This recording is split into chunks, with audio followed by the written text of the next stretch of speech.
స్వామి త్వర తొందరగా రండి. మంటలు స్వామి, మంటలు, తొందరగా రండి.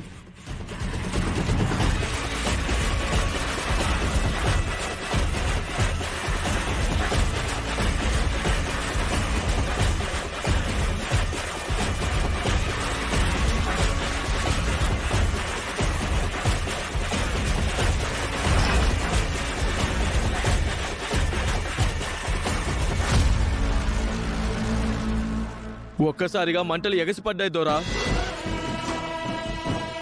ఏంటి అపచారం స్వామి? అమ్మవారి ఎదురుగా అగ్నిజ్వాలలు ఎందుకు ఎగసిపడుతున్నాయి? ఇది అమ్మవారి ఆగ్రహమా లేదా ఏదైనా ఆపదకు సంకేతమా?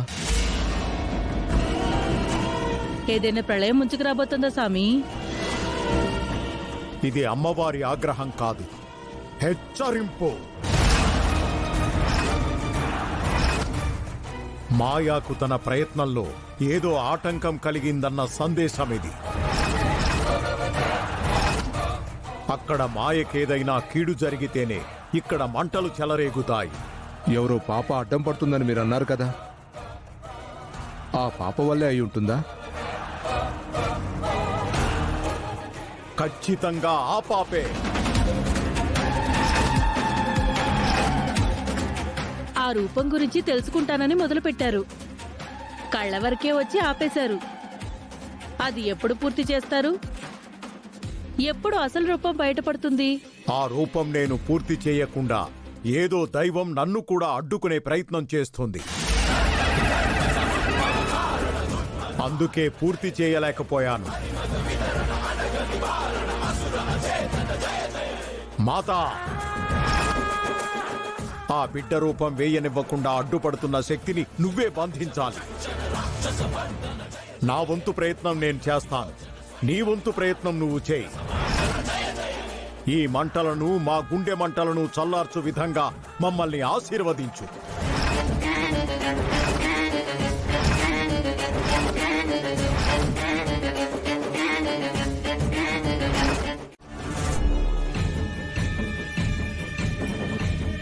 అత్తయ్య, నిశ్చితార్థానికి ఇంకెంతో సమయం లేదు. బంధువులందరికీ ఫోన్ చేసి పిలిపించుకుందాం. సిటీలో ఉన్న వాళ్ళందరికీ నేను డైరెక్ట్ గా వెళ్ళి చెప్పొస్తాను. మీ గోల ఆపండి.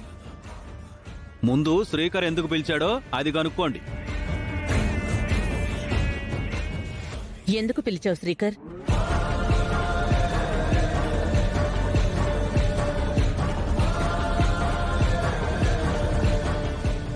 ఏదో చెప్పాలని పిలిచి ఆలోచిస్తావేంట్రా? చెప్పు.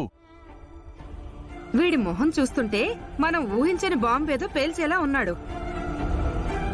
టెన్షన్ పెట్టి చంపకు బాబాయ్, చెప్పు.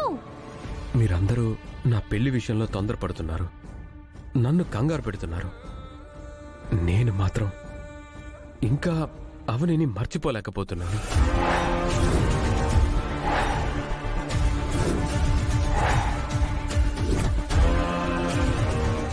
వీడంటే మళ్ళీ మొదటికొచ్చాడు. చదువులో వేయక ముందు కాకరకాయ, చదువులో వేసిన తర్వాత కేకరకాయ అన్నాడంట నీలాంటి వాడు. సడన్ గా ఏమైందిరా నీకు? ఎందుకిలా మాట్లాడుతున్నావురా? మాయ ఏమనుకుంటుంది? మాయకి ఈ విషయం చెప్తే ఏముంటుందో ఆలోచించు. మాయకు నిజం చెప్పకుండా మోసం చేసి పెళ్లి చేసుకున్నా కూడా మాయ రియాక్షన్ తరువాత వేరేలా ఉంటుంది. మీ బలవంతంతో పెళ్లికి ఒప్పుకున్నాను. కనీసం మాయకు నిజం చెప్పనివ్వండి, ఉన్నది ఉన్నట్టు చెప్తాను. నిజాలు విన్న తరువాత కూడా అర్థం చేసుకుని పెళ్లికి ఓకే అంటే అప్పుడు చేసుకుంటానమ్మా. నువ్వు పూసగుచ్చినట్టు మాల కట్టినట్టు నిజాలు చెప్తే మీరు కలవరు. పెళ్ళయ్యాక తెలిస్తే విడిపోతాం. విడిపోవటం, విడిగా ఉండటం ఎంత బాధాకరమో ఆల్రెడీ అనుభవిస్తున్నానమ్మా. ఇంతవరకు జరిగిందేదో జరిగిపోయింది.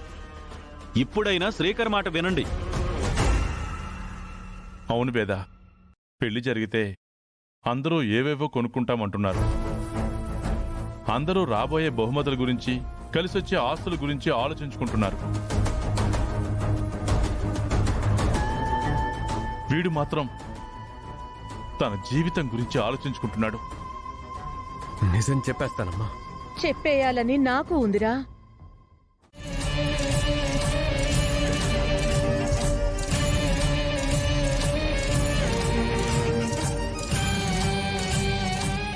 స్వామి సమస్య వచ్చింది, పరిష్కారం కావాలి. చెప్పు తల్లి. ఆభరణాల గల చిత్రపటం నా దగ్గర నుంచి బయటికి పోయింది. అవని వాళ్లకు అందింది, దాన్ని వాళ్ళు చించివేశారు. గుడిలో నిశ్చితార్థం అంటున్నారు. గుడిలోకి నాకు ప్రవేశం కుదరడం లేదు. ఇదివరకు ఒకసారి ప్రయత్నం చేసి విఫలమయ్యాను. నిశ్చితార్థం జరగబోయే వేదికను మార్చమని పంతం పట్టు. నాకంటే మొండి పంతంతో వాళ్ళున్నారు. ఆ ప్రయత్నం కూడా చేశాను. వాళ్ళ మనసులు మార్చడం నా వల్ల కాలేదు. కార్తీక పౌర్ణమి నాడు అందరితో కలిసి గుళ్ళోకి అడుగు పెట్టిన నేను తర్వాత గుడి ముఖం చూడ్డానికి భయపడుతున్నాను. ఈ సమస్య నుంచి నేను బయటపడాలి. నిశ్చితార్థం జరిగిపోవాలి. జరగలేదంటే ఇన్ని రోజులనే శ్రమ వృధా అయిపోతుంది, బూడిద పాలవుతుంది, ముక్కు పుడక వదులుకోవాల్సి వస్తుంది. అలా జరగకూడదు దొరా. ఏం చెయ్యమంటారు స్వామి?